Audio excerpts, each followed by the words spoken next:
Hey folks, so this video is a couple of things. Number one, I wanted to test out the NVIDIA Broadcast studio audio that's coming straight in, is being processed through the NVIDIA graphics card and their studio beta.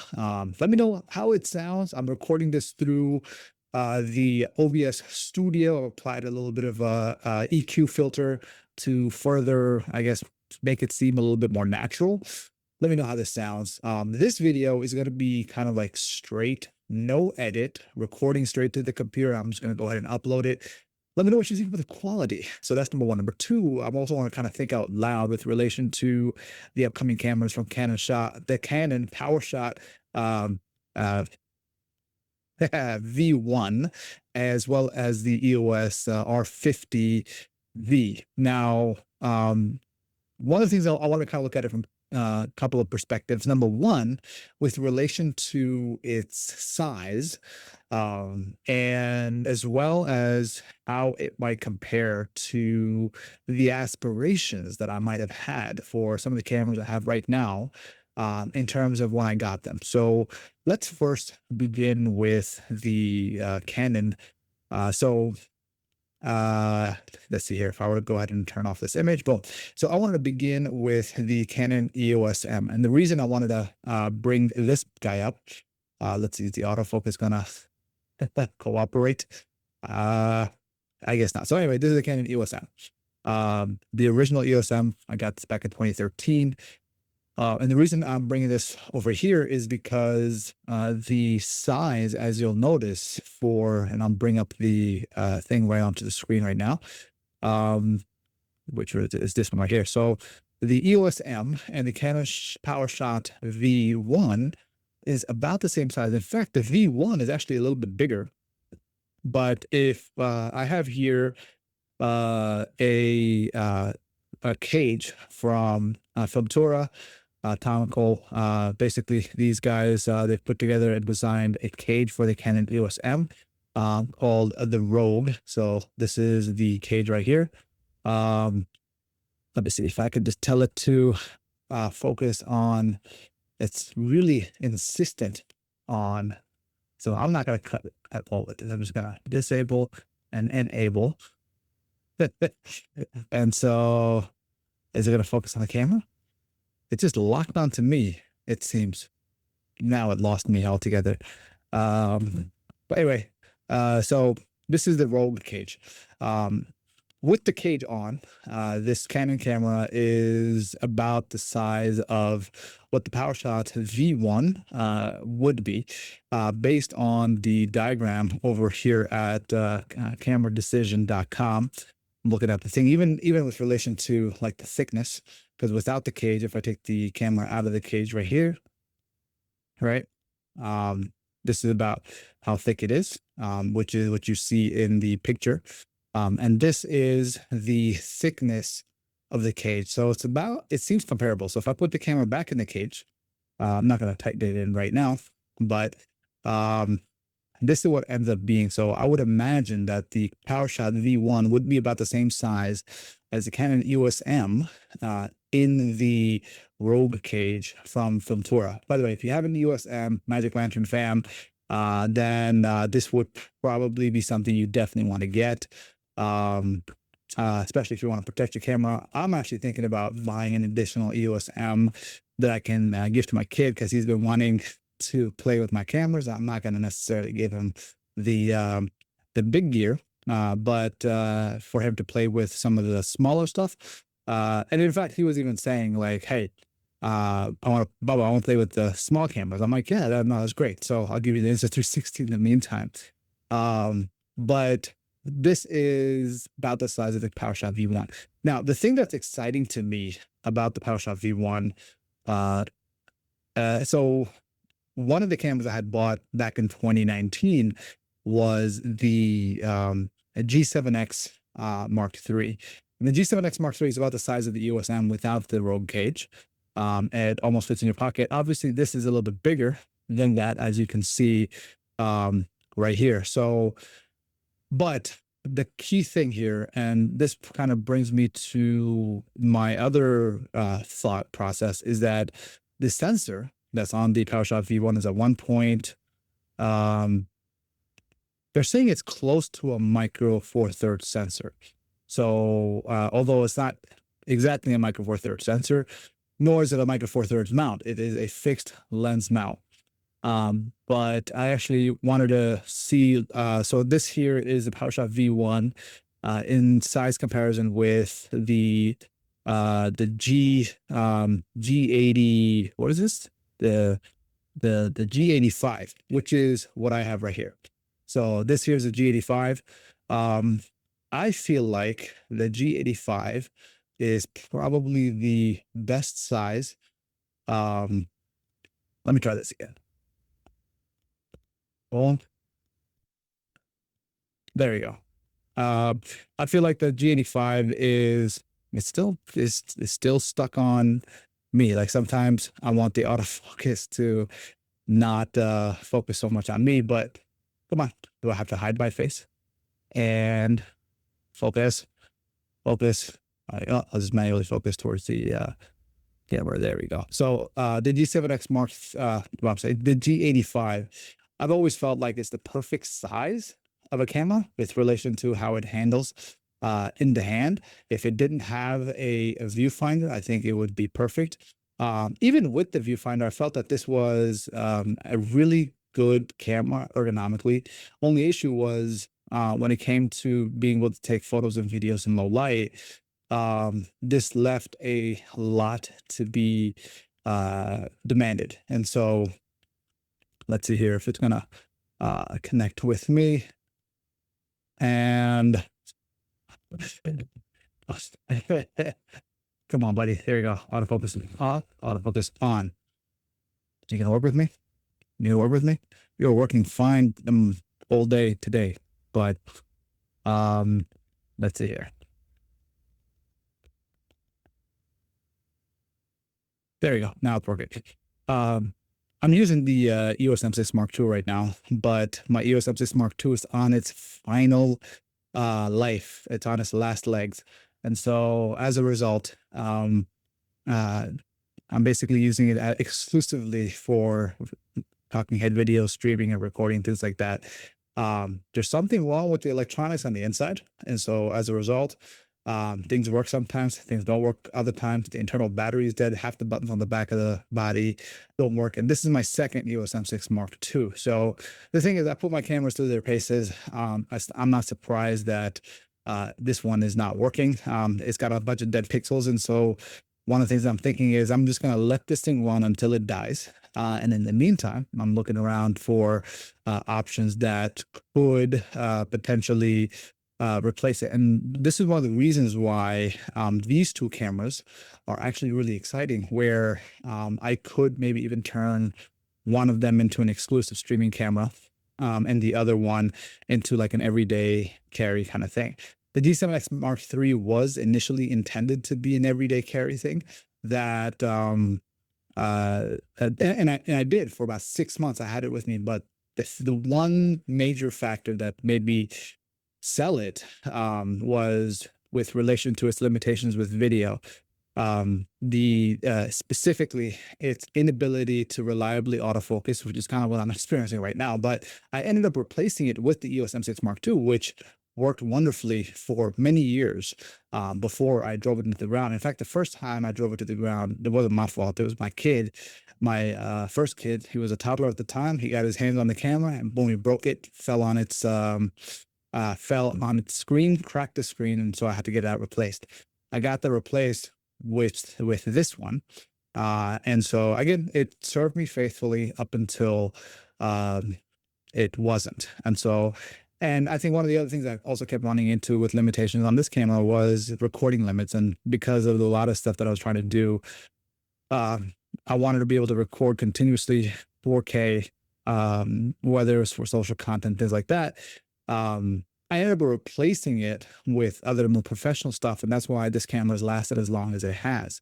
But going back to the G7X Mark III, I ended up selling that because of the video limitations. Its autofocusing wasn't very good, and it would regularly overheat on me. whenever I was trying to do recording videos in 4K. So, and even in its ability to manual focus the control ring that was attached to the fixed lens on the camera, I wasn't able to use that for focusing, except that it was in some custom photo mode. And I wanted to be able to use that in video mode, and it wouldn't allow me to do that. So that's why I had sold it. I've done a review on that. You can find that maybe in the description below. Or I might put one of those pop-ups here if you want to check that out. And so that's why I bought the EOS M6 Mark II. And I bought the EOS M6 Mark II. I was using it with an adapted EFS 24mm f 2.8 lens with the focal reducer, which effectively was essentially the 22 f2, which is what I have with the EOS M right now. So is it going to autofocus? There we go. So right here, actually, let me turn off the image so y'all can see what I'm showing here. So with the, basically I was running it with the, now I'm focused.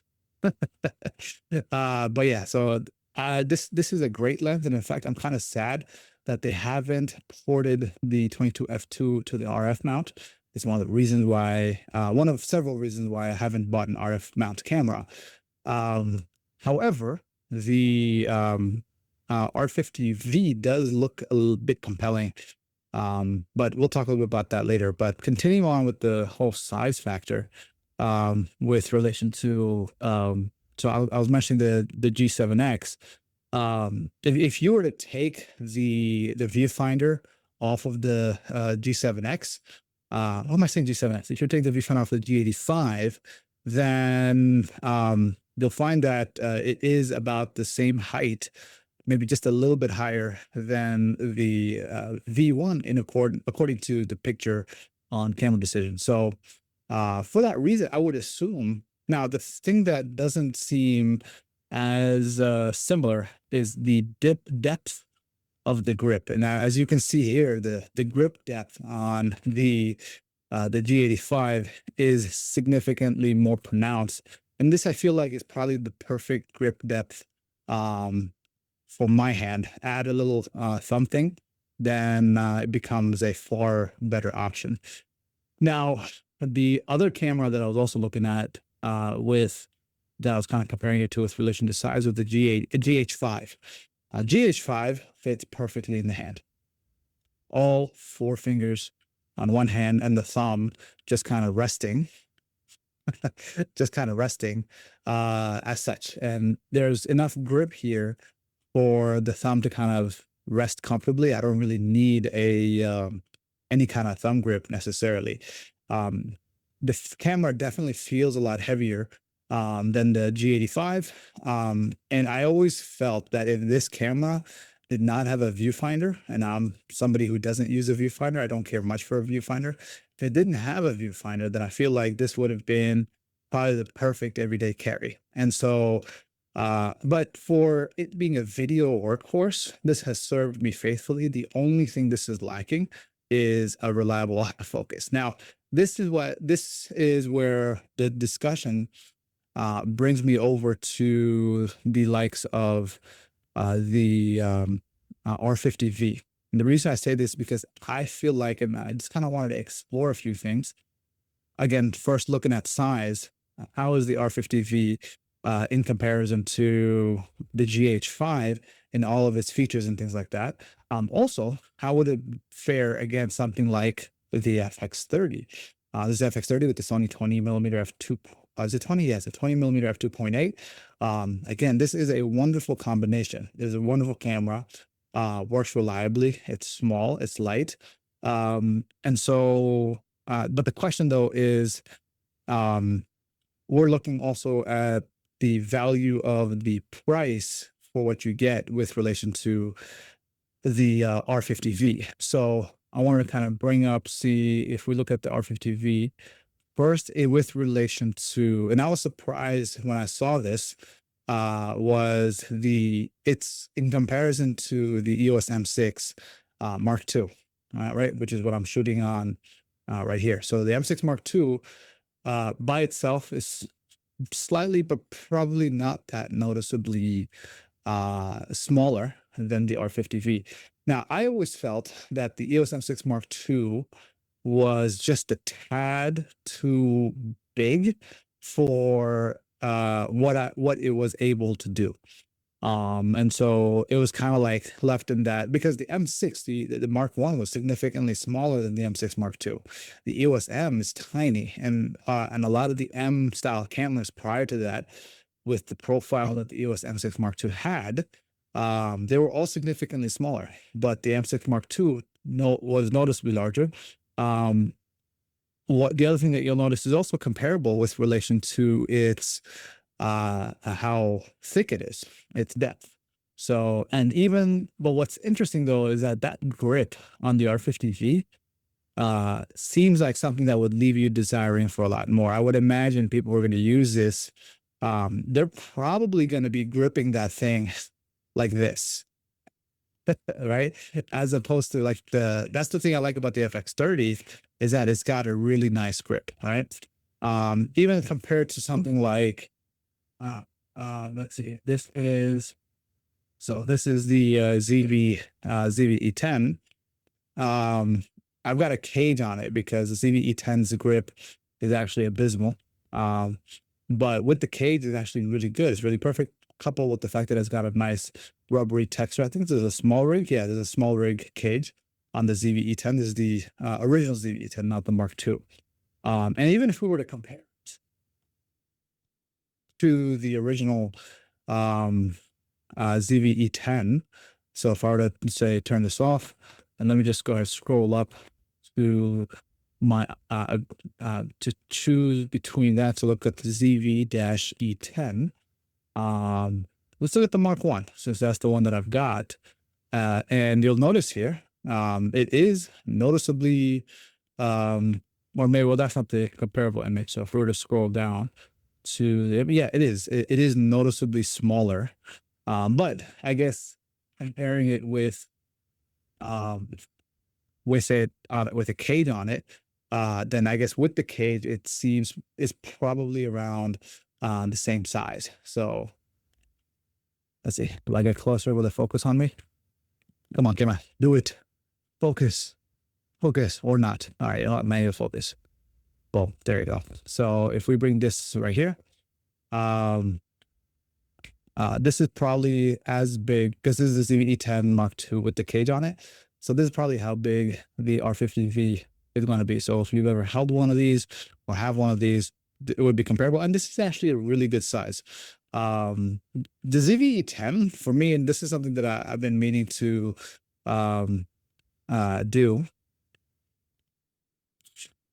I feel like every time I move back or I manually focus, the autofocus shuts off, or maybe the servo is, maybe that's what it is. I think the servo autofocus on my camera is a little wonky, or maybe it's because I'm adapting an EF lens, not using a EF-M lens, but maybe whatever.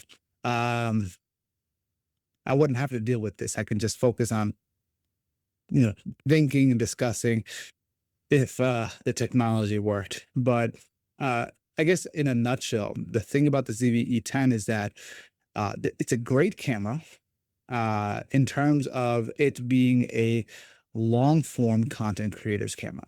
It is beautiful. It has been a workhorse for that. I've had for the last several years worked with several of these. Since then, obviously, upgraded to a bunch of Sonys with the FX30. Got 3 FX30s, a ZV-E1.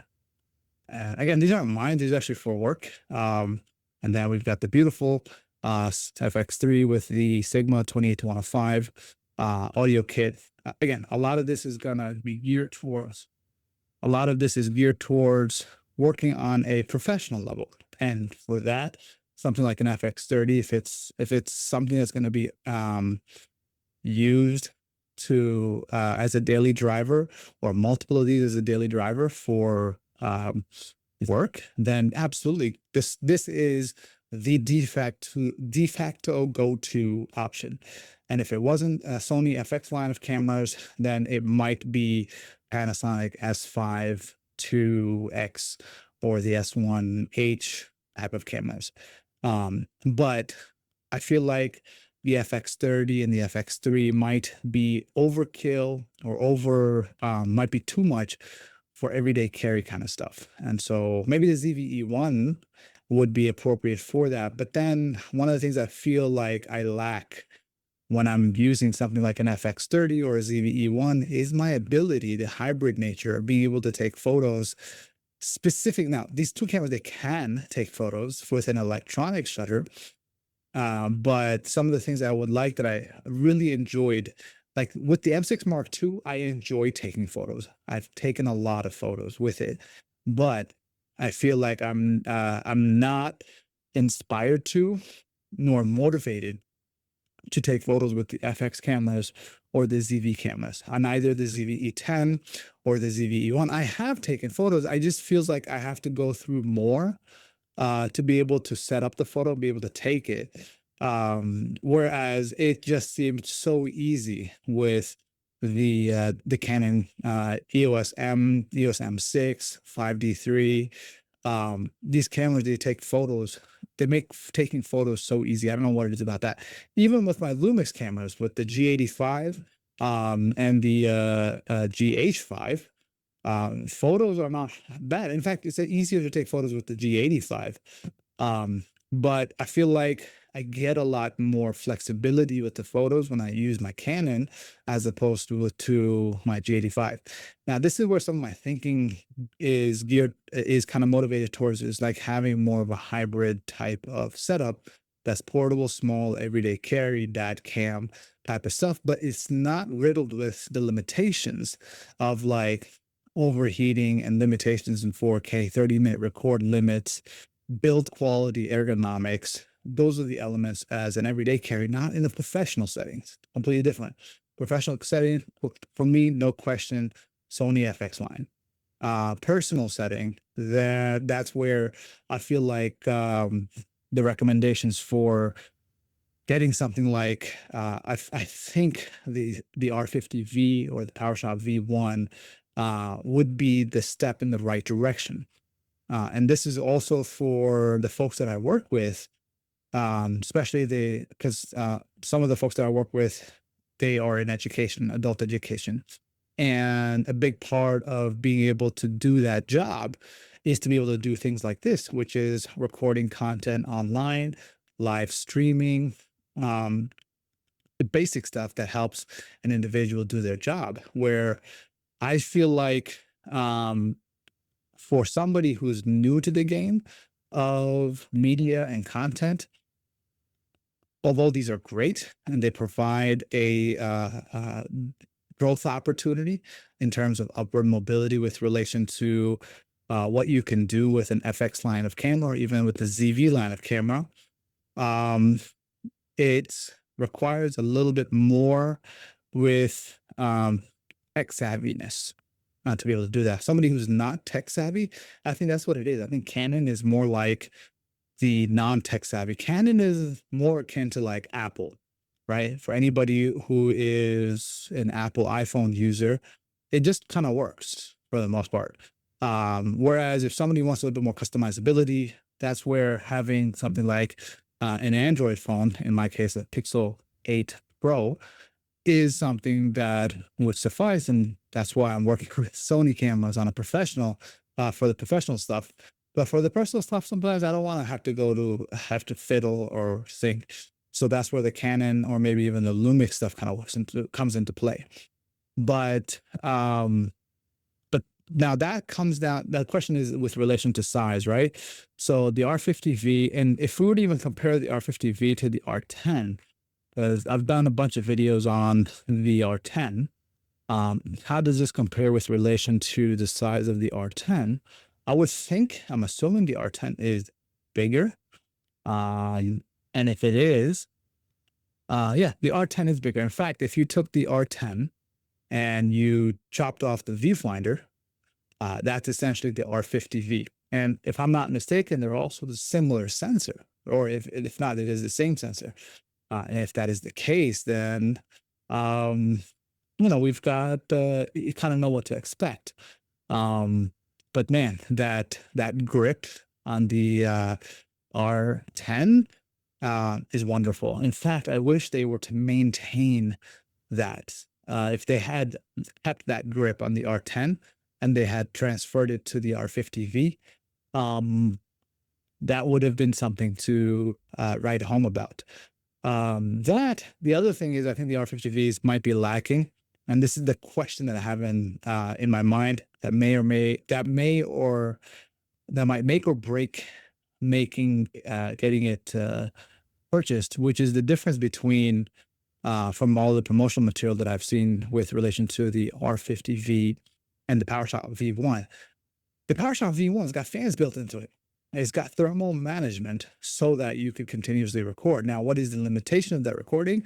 That is going to be seen. But the R50V, from what I recall, doesn't have the thermal management heatsink fan thing built into it. Correct me if I'm wrong. But that was something that was kind of surprising to me.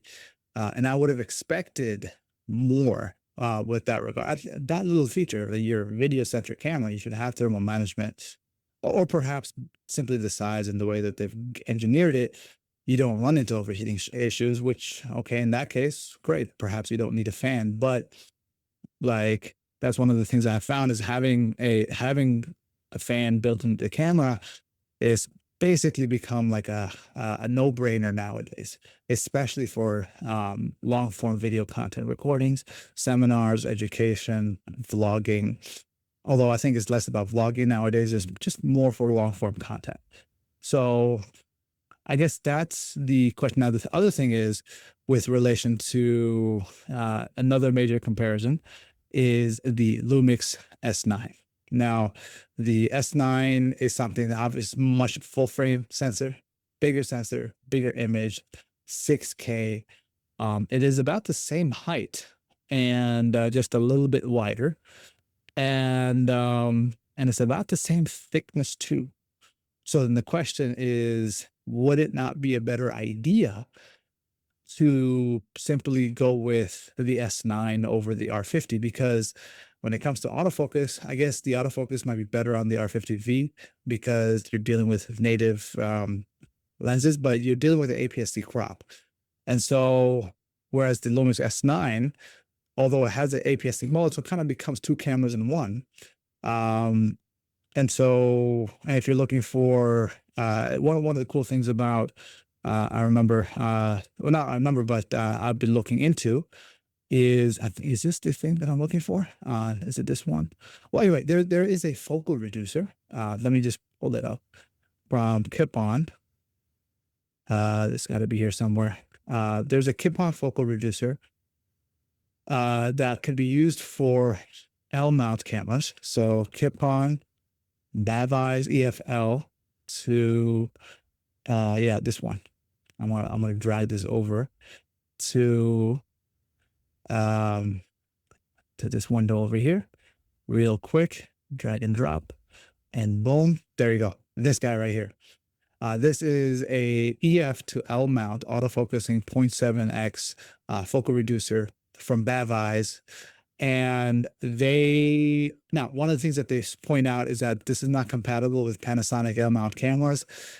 And from folks on Reddit, one of the things that they pointed out is that due to the nature of the focal reducer, which is the additional glass element here that kind of sits towards the inside of the camera, if the camera has a mechanical shutter, then this would get in the way of that. However, the Lumix S9 does not have a mechanical shutter, it has an electronic shutter. So therefore, something like this would probably be a viable option for if you want to use Lumix S9 in APS-C mode with a focal reducer to get the full frame coverage, but you still get all your modes of 4K 60, 4K 24, and whatever else.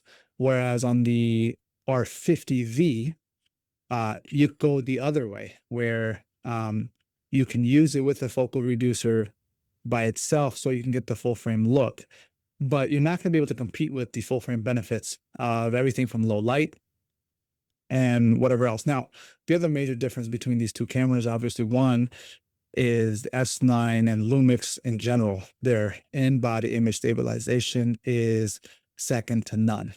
And the sense like I don't even need to worry about gyro data stabilization. Now, granted, gyro data stabilization on the using Sony cameras and their gyro data, or even pairing footage from say like Insta360 to the Panasonic cameras with the IBIS turned off, that'll always look better than IBIS in an extreme scenario. But even then, even when I'm using it actively, like for capturing content for jujitsu or while chasing my kids, the S9 actually does a pretty decent job to the point where I don't even worry about it. Whereas the digital active stabilization on something like the Sony kind of leaves me desiring some more. So now it becomes a question of price, whereas the body alone for the R50V is about $650, at least for now, until the tariffs and its price hikes kick in. Some people have mentioned things have already been affected, and you see some of these prices rising almost immediately. And so, but as of right now, it's not $650. And so if you have EF glass, and you just get the adapter, you're good to go. The 20 millimeter f1.4 actually looks like a viable option, but then suddenly you're in the same price category with a basic lens with the Lumix S9. And I was thinking was like get the Lumix S9, get the focal reducer, and get like a 24 millimeter EFS, or I have a 40 millimeter, and I've got a bunch of fast glass anyway. So we're just basically already there with that camera. So it's just a question of like, where does one beat the other? Now, the Lumix S9 does have thermal management issues, although recently with the firmware update, they've lifted it. And so, but then there's the question of like, what are the limitations of that and how far can you go? And what are your needs in a non-professional setting? And so, and then that brings the question, if I compare the R50 V with, we're looking at the Canon R10, let's replace that and go bring it back to the original discussion, which was changing it to the GH5, because GH5 has essentially been the most reliable camera for almost all long form stuff. And we bring it back to size comparison. It's funny though, because the image that they have here is for whatever reason is blurred out. In fact, that looks like the M6 Mark II. And I think that's why they blurred it out.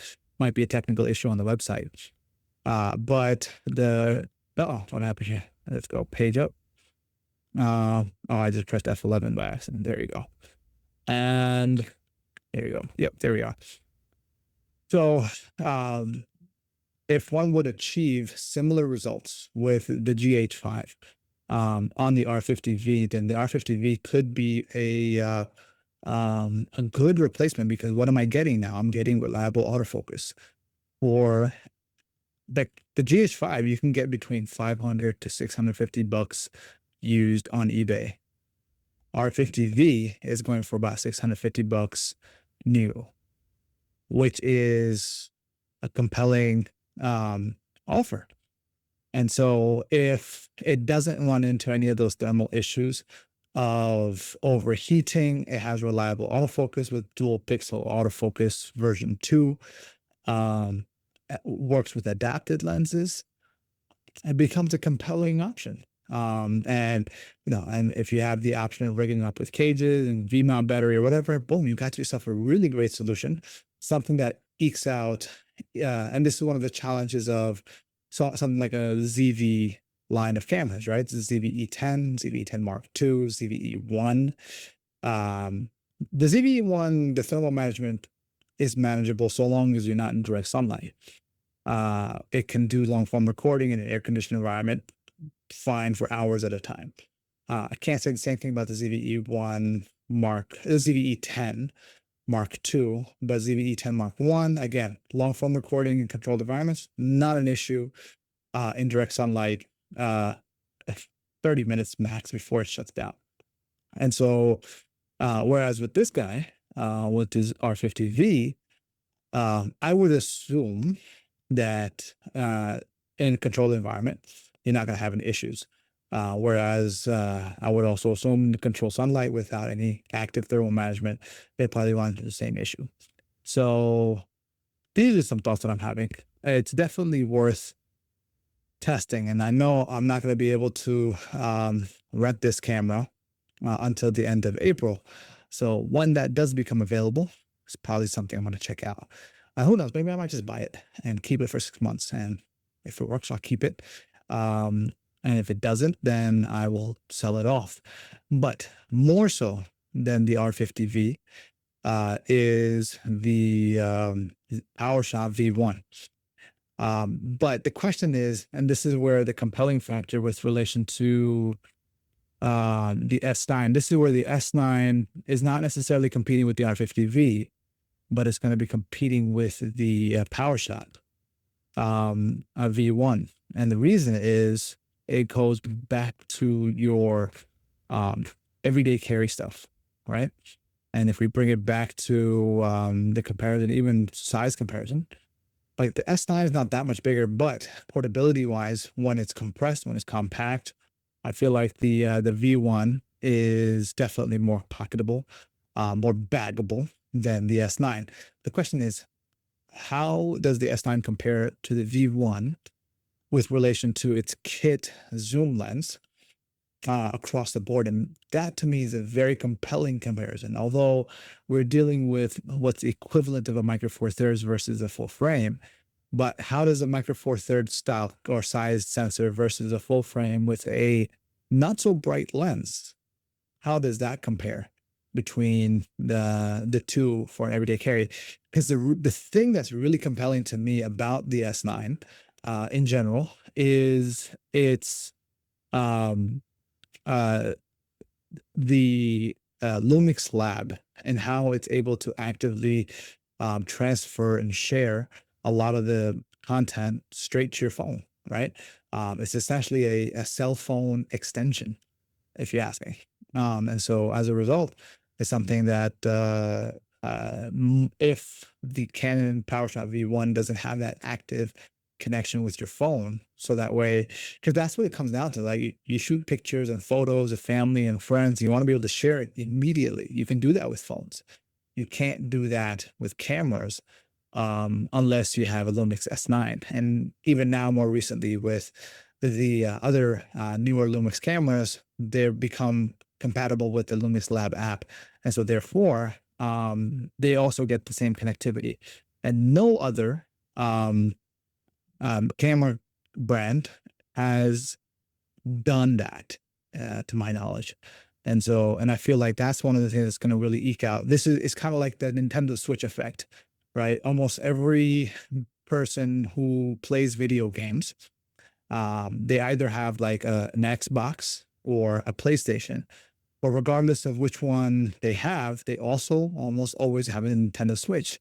And even people who don't have an Xbox or a PlayStation, but they will likely also have, they will have a Nintendo Switch, because Nintendo Switch has positioned itself as the casual console, right? For the casual gamer. And I feel like that's the S9 and the PowerShot V1. That's the category I feel like they're going to be competing for. And so, but they're competing for it at two very different levels and two very different price points. You have something at $900, brand new, versus a Lumix S9 body alone. Used, you could probably find for about $1,200, maybe a little bit cheaper if you look, if you shop around and wait for prices, used or on eBay or something like that. So only for a little bit more, you get something so much with so many more features, so to speak. But the question though is, how does it compare and how does it compete? And I think that's where I might end up buying both of them for a little bit, or renting the two of them to compare and see which one gives me the most value. I don't know. There's a lot to be explored here. Let me know your thoughts. What are you looking forward to? What are the cameras that you currently run with, and what are the limitations that you are finding And what cameras have also brought you joy in the moments where you capture these moments and these memories and you share. And I think that for me is the most important thing, is that it's not so much the gear that you're shooting with, but more so about the moments that you are inspired to capture. And so, and that at the end will connect back with nostalgia to the gear, because the tool may enable you to be able to capture those moments. But it's those moments that matter. So hope you guys, looking forward to hearing from you guys. I'll see you soon.